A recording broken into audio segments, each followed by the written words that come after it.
Shalom, and welcome to Keeping the Shul Lights On, a podcast about the challenges of operating a synagogue, creating a Jewish community, and the hard work and efforts of a congregation's executive director and Jewish organizational leadership. Brought to you by Shul Marketing. Concerned your congregation and community are not responding to your Shul marketing? Discover the strategies to connect with them, reach them where they are, and develop the results your leadership is seeking. Here is your host, Howard Walpoff.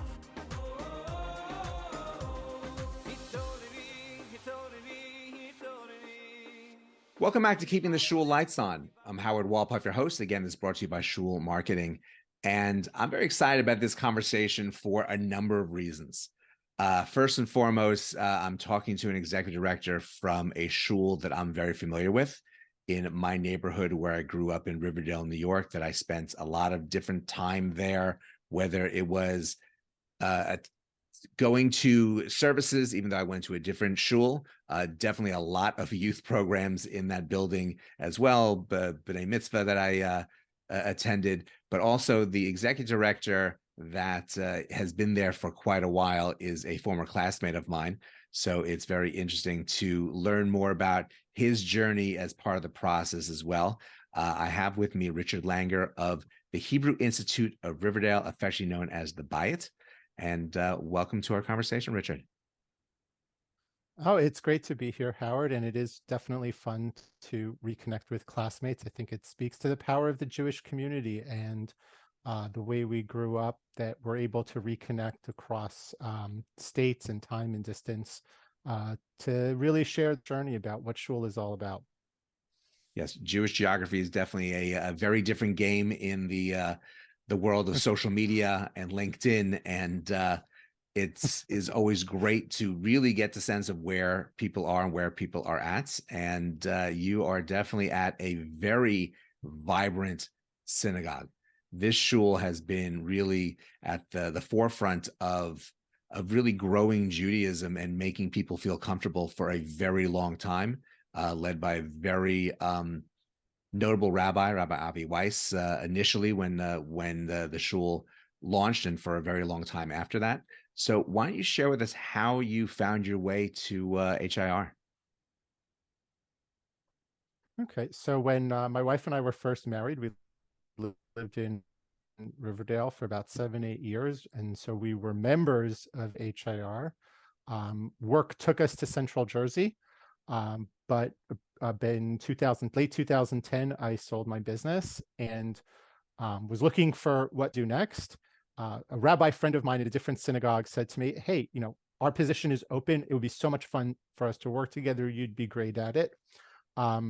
Unbeknownst to him, his search committee had already offered the position to somebody at that point. But a few months later, the executive director at Hebrew Institute opened up. They started a search, and I knew all the players, and I had that kind of insider-outsider role, having been a member there now, having been absent from the shul for 7 years. So it was just an intriguing opportunity, given how much HIR aligned with my own Jewish values, to come back and contribute to such a great institution.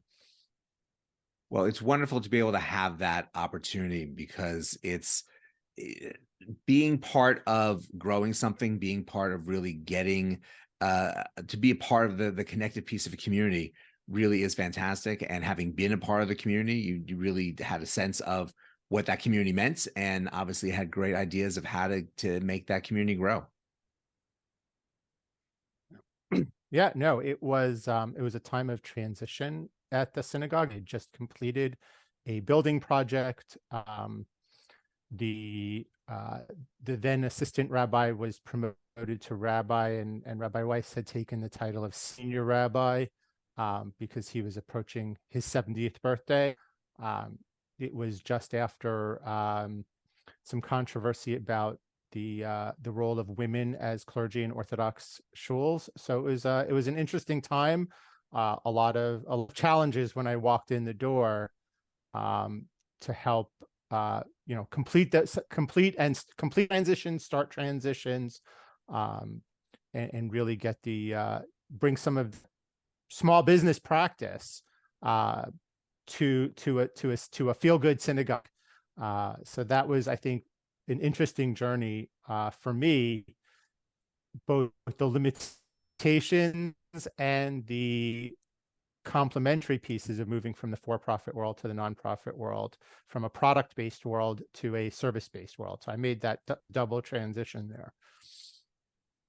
Having that background, though, really does bring a lot of strong experience into this executive director role. You're really going in to run a very large operation with a significant budget, and you are going from selling a product to really working with people on a regular basis. But there is a lot of those skills that you brought to the table that probably were really helpful and needed at that time of transition. Absolutely. Accounting is accounting. Whether the P&L is for a religious corporation or a for-profit corporation, facilities management and building care, human resources, with very few exceptions, is the same. There are some quirks in religious corporation law and percentage, but really, you really need to know your stuff. And so small business owners do bring a lot of that, and also that kind of, you're really a generalist when you're a small business owner or a synagogue executive director. I always say, I'm a party planner, I'm an HVAC technician, I'm a social media guru, I'm an HR expert, I'm a web developer and a graphic artist. Sometimes I'm an interior decorator, sometimes I'm a grief counselor. And I think when I came to HIR, probably my biggest role was compliance officer, because they're especially in New York City, the regulatory environment is there's a lot. And whether it's the fire code, the building code, some of the unique HR rules that apply to the employers, that was a big one. And that was probably the most helpful thing I brought on day one, was that understanding of HR and staff. For I would say is a medium-sized shul. We didn't have a daycare or a nursery school, but we still had a pretty large staff with multiple clergy, multiple administrators and programming people, and obviously multiple maintenance staff. It really does take on a lot of those level responsibilities, especially in a city like New York with lots of different rule and regulation that you need to be tracking on a regular basis. So it really isn't just opening the doors and morning minyan is at a certain time and evening minyan is at a certain time, and Shabbos is the service is at 9 o'clock. There's a lot of operational expertise that really comes in handy having a background in that, but also obviously you cut your teeth on a lot of different types of skills as time went on. You got more comfortable into the role. Absolutely. And I would say that my success is there's a few things. One, I owe a huge debt to UJ Federation of New York and the investments that they make in professional development for executive directors in their catchment area. And I owe a huge debt to the Orthodox Union for facilitating both conferences and networks, whether it's WhatsApp groups or Google groups, or just making sure everybody has everybody's phone number. Being a generalist, you still can't know everything, but the funny thing about synagogues is how much they have in common. And I rarely come across a problem that I can't find somebody else who already solved it, and can short circuit a lot of false starts in searching for a solution. Yeah, it is very powerful to have that type of network, and a network that obviously meets and connects on a regular basis, but also is able to rely on each other to have those answers handy. It really becomes incredibly valuable, so you're not building the wheel on a regular basis. Now, with that said, and having your knowledge and knowledge that you're able to gather from these different entities helping to train you in the process, what were some of the things that really were the most eye-opening to you now becoming the executive director, even more so because you were a member prior to that?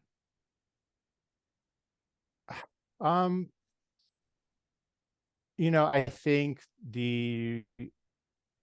when you're sitting in the pews, and I remember this being something eye-opening with other members. My first year, as we prepared for the high holidays, and I started 30 days before Rosh Hashanah, right around Labor Day, just before Labor Day, and so I got help with the seating, and the difference in how members perceive their fellow members and their flexibility around seats. I remember we sent out the seat assignments, and the line outside my office was like a little hyperbolic, but it was around the block, so to speak. And yet, and a lot of it was the divergence in how people felt versus how their fellow congregants thought they felt. But that was eye-opening, and it was also, but it allowed me to be the problem solver, because by the time we got to Rosh Hashanah, most people were much happier, especially the loudest complainers. But they also felt really good. It set the stage for my future interactions, because I was like, oh my God, this woman's never going to talk to me again. And yet 12 years later, we're super close, because she still remembers that when she had a problem, when I was brand new, I solved the problem. And that meant a lot to her. So that was eye-opening to see how people react differently with the Rebbitzin, the rabbi, the executive director, the bookkeeper. Some people are mentioned all around. Some people, like any other environment, very good at managing up and not so good at managing down, to borrow a metaphor. So that was my welcome to Shul moment when I stepped over to the other side. And it really is a challenge in general, planning for the high holidays, but coming in 30 days beforehand, it definitely was putting your feet to the fire with the biggest logistical event that is on the synagogue calendar, that people don't realize how much goes into planning and implementing the high holidays. Well, I always joke, people want 6 aisle seats all next to each other. Makes sense. So yeah, it's right. Everybody, I was my joke in 2020 when we all sat social distanced. I'm like, nobody's ever going to sit in the middle of the row again. So, we gave everybody an aisle, spoiled them for a year. Yeah, that seating during the COVID period was definitely unique, but it was great when people were able to come back into Shul and be a part of the service. So we'll jump to COVID because you brought it up. How challenging was that period for you and the Shul? And were there lessons learned that you found that were ways to move forward in utilizing after the fact, as things started to get more open and more comfortable? Yeah. So I definitely think we learned that certain things actually do work better on Zoom. Obviously, as an Orthodox synagogue, we weren't streaming Shabbat and Yom Tov services. So that meant for 3 months, there were no services on Shabbat and Yom Tov. Pesach, there were no services. And that was hard, but it was a huge moment for our community. In June of 2021, we had a barbecue. It was kind of, instead of a formal dinner, we did a barbecue, kind of a welcome. We're really coming out of things that we really thought at that time, it was before Omicron, that we really coming out of things. And it was a way to thank all the volunteers who stepped up. And we had 300 volunteers to recognize in a show with 750 adult members. So it was tremendous. In that first month, which was right before Passover, we delivered $60,000 worth of Passover meals on a pay-what-you-can basis, that supported local caterers, that got people who had never been home for Passover or who were going to be stuck home alone, couldn't get to the store, couldn't buy all the equipment they needed to cook for themselves, or even if they tried to get all the ingredients you need, well, I'm only cooking for 1 or 2 people.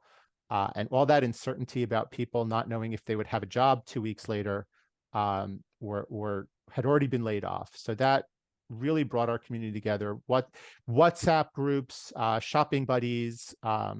We started an initiative to call. We had 150 seniors that we were calling. That volunteers were making sure to touch base with them once or twice a week, and that's still going on. It might be only once a week now that people are more out and about, but it was really a way for the community to come together in all the facets that aren't prayer services. And I think that when you talk about a shul in a community and building community, it brought people closer together. The rabbis had to meet with everybody one-on-one, a phone call, a Zoom call, a cup of coffee at the park as things opened up. So yeah, a lot of good things. And I would say we're still streaming our daily services, even if it's only 6 or 7 or 8 people. We're one of the few Orthodox synagogues, I think, that is streaming their daily services. And I get emails from random people.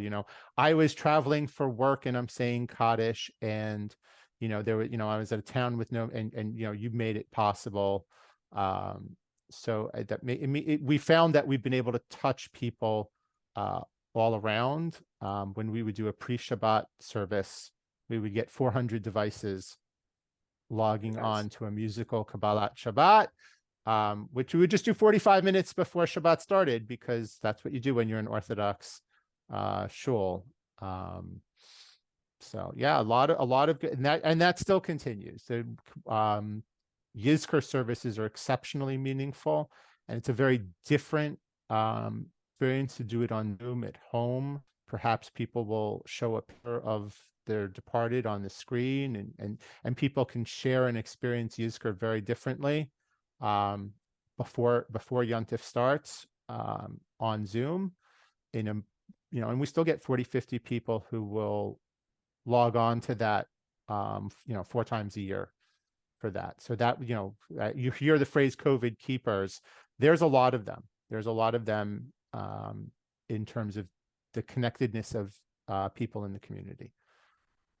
That really is fantastic, because yes, an Orthodox shul will look at live streaming and Zoom differently than a conservative and reform shul that may have it going throughout every service. And it's great that you're able to create moments utilizing these technologies that are pre-Shabbat, pre-Yom Tov, that people can find meaningful and utilize these technologies to be a part of the community, even though they're not there in the sanctuary, or in the sanctuary during the holiday or Shabbat service itself. Right. If you think about mothers with young children in July and August, when Shabbat starts, even early, about 7 o'clock, which is past bedtime, having something at 6:15 that they can join just gives them an opportunity that they were shut out of. So we're grateful to be able to make it happen, and grateful for learning that lesson. I think live streaming services was something we talked about for years before the pandemic, but there wasn't enough impetus for it to rise to the top of the to-do list. Yeah, that COVID changed everything with regard to the technology that shuls around the country and around the world now use. But it's great that you're able to utilize that to continue with developing community. Now, your shul really stands out, and I might be biased because I grew up as the shul was really starting and flourishing in the 80s and even the late 70s. But do people join your shul because they moved to Riverdale and this is the Orthodox shul they choose to find walking distance and logistics to be a part of? Or are people driven to move to Riverdale because they want to be a part of your shul? So the short answer is yes. There are definitely people who will express that they moved to Riverdale, whether it's in retirement, empty nesting, and downsizing, and then they're being more thoughtful about where they live in the valley, and the reputation of the synagogue as a welcoming place, whether it's for adults or children with disabilities, or a more welcoming and a more more egalitarian approach to maximizing women's participation in services. There's so much that we're doing in an Orthodox environment that's a little bit unique. That they're making that choice to move to Riverdale. I think Rabbi Exler, who's our current senior rabbi, is a big draw for people. He's incredibly warm, and the one-to-one relationships he develops with everybody draws people in. But yeah, there are people who do what I did in 1995 or 6 and take a, put the point of the compass on my wife's job, put another compass on the point of my job, and where the circles overlapped was where we looked to live. And I would say one of our most committed members and lay leaders, if you had told him before he moved to Riverdale that he was going to be at the Hebrew Institute of Riverdale, he'd have laughed at you. He would have assumed he was going to daven at the Riverdale Jewish Center or the Young Israel, one of the other shuls in town. But he came in, and he was drawn in by the warmth, by being in, the personal connections he made, the personal connections his children were making as they grew up. So I think you can't underestimate the importance of the social and synagogue selection. I think people really, Saturday morning, if their kids express a preference of where to go to synagogue in a neighborhood with multiple synagogues, a lot of parents are, yeah, sure. If that's going to get you out of the house without fight, happy to go there. So investing in great youth groups and trying to make sure that the kids bring their parents is an important part of keeping the shul lights on and keeping the building full. Yeah, and that really it's great that you really have built on that, because that was, I still remember as in elementary school being in the basement of HIR doing NCSY events on Shabbos afternoon, even though I went to a different shul. So it helps to find different ways to bring community out.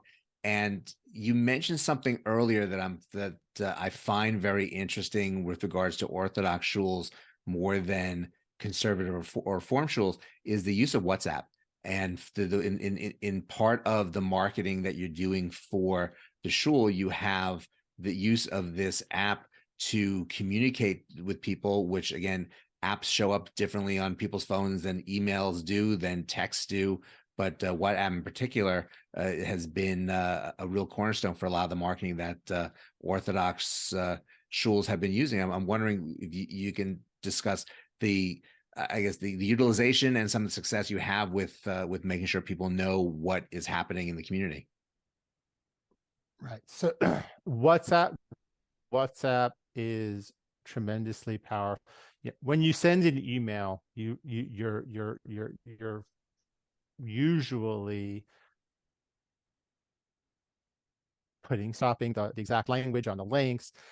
WhatsApp is just so powerful. What I need, there's no expectation that that it's going to be a pretty marketing piece. You get right to the point. So and it's all opt-in. It allows us to coordinate. It's really, and it's less about the shul's top, outward bound marketing, and really more about members communicating with each other. We have very few groups that are admin only posts, right? That's not the point. There's some value to that in certain threads, because sometimes you just want to send out an alert or a notice, but it does foster, somebody needs help with errands, somebody needs an older person needs somebody to help them get to the doctor, somebody had a way to share, and it just keeps building that community. Something as simple as just making sure that we have during the winter at 4:15, most people are at work, but it's time for Mincha Maariv. It just facilitates our getting a head count to know that we're going to have that minyan, or to reach out, or if we have Shiva minyanim, sometimes you need 30 men at 4:15 on a December afternoon because you've got 2 houses and a minyan in shul, and yeah, you don't want to wind up with 11 in one place and 9 in another. So it takes a lot of pressure off when you're facilitating that member to member communication and coordination and communicating in real time. Now, how you said you have a number of different ways and groups that you utilize within WhatsApp. How does that make the other marketing that you're doing easier, or is it just something that just kind of flows as part of the full marketing mix that you're doing? It's part of the full marketing mix, and I think it's yes and it's not either or. It's another channel. I remember from my marketing class days, the rule of seven. Even if somebody wants your product, you need to touch them 7 times in 7 different ways to get them to take an action. And I see you're smiling. That's great. But so now you have email, you have text. Sometimes it's a WhatsApp. It's not just WhatsApp groups. It's a great way to reach a member one to one, so that you're making an ask or reminding them of a conversation or following up. It's all I don't know how we would have survived COVID without WhatsApp and Slack. I just have no idea. Yeah, and I was smiling because as time has gone on, probably since that class you've taken, sometimes it's up to 20, sometimes up to 100 touches, depending on how you are trying to and who you're trying to market to. So something that's direct that people are responding to really does help get those messages out there and get the response you're looking for, which is great. Looking back, because you've been there for you've been there since you said 2010. What experiences that you've had that you never thought you would be a part of, looking back to your first starting day 30 days before Rosh Hashanah was about to come? Yeah, so we talked about that looking glass moment for the high holidays, but having grown up in synagogue,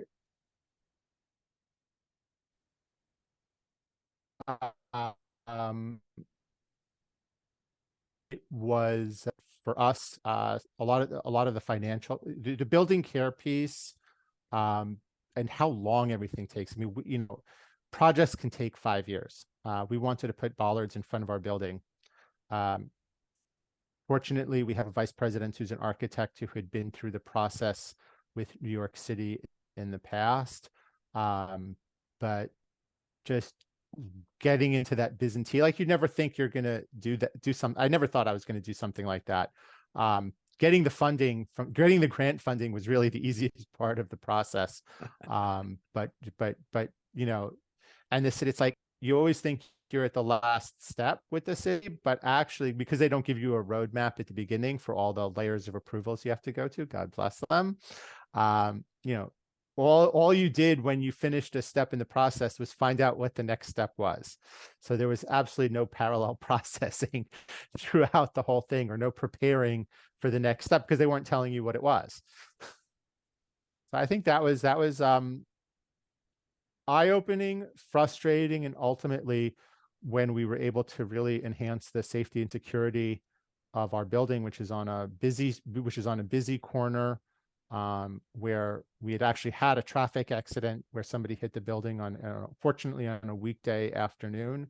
So that helped us with the approval process, but that was kind of scary.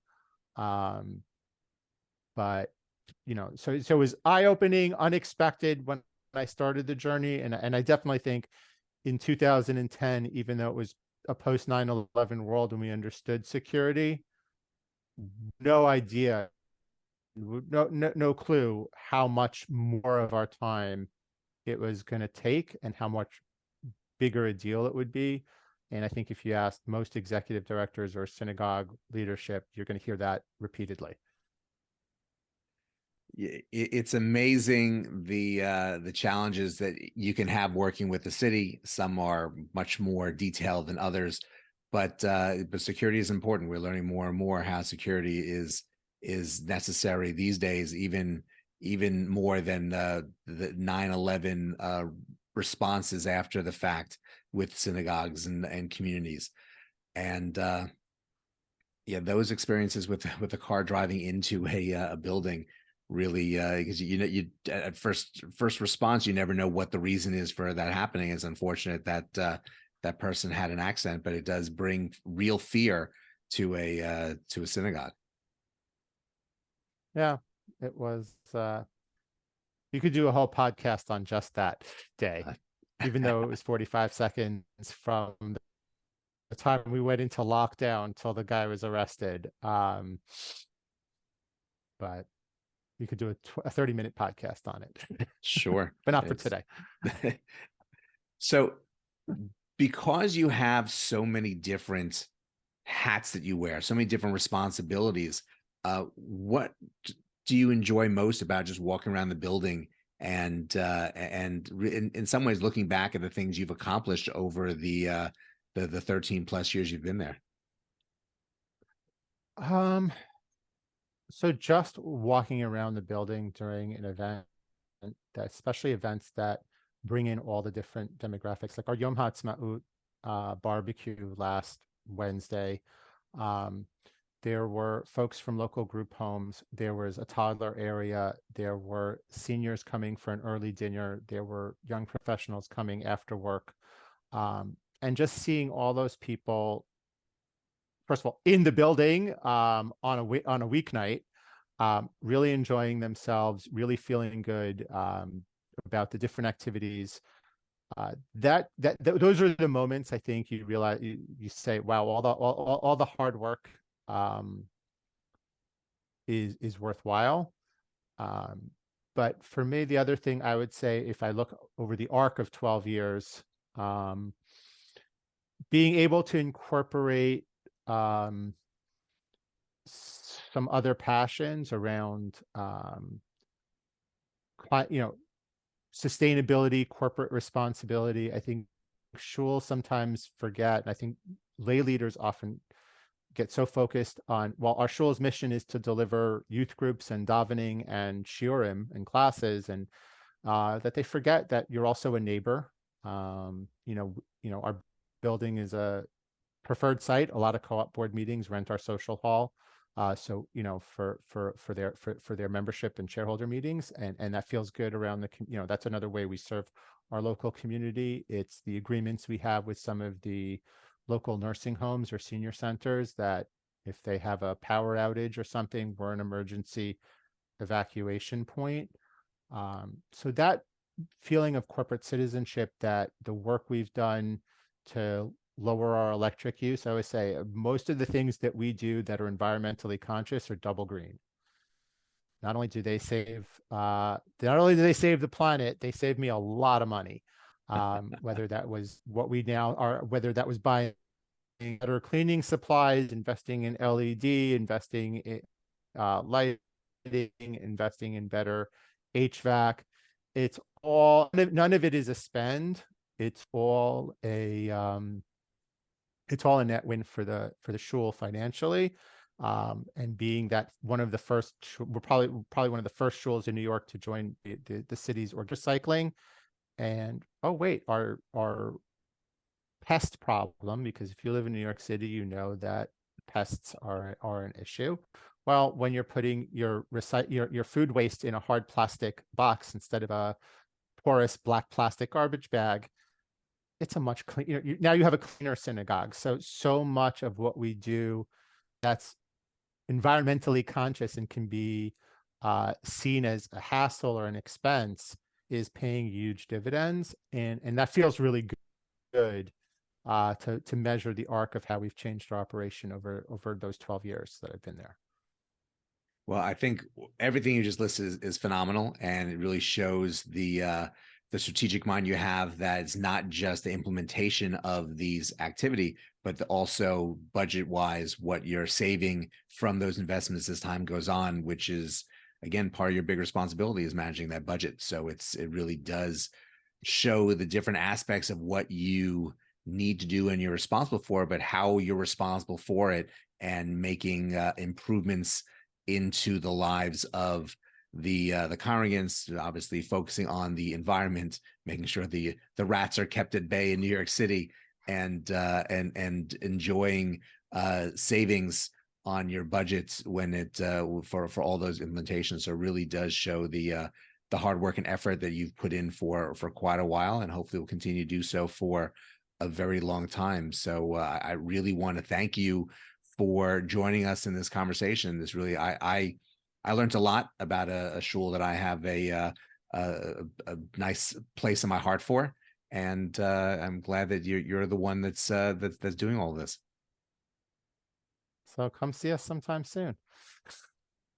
It's definitely part of the plan. It's been a long time, but definitely when next visit, I'll definitely stop by. Yeah, Jacksonville is very hot in July and August, so come north.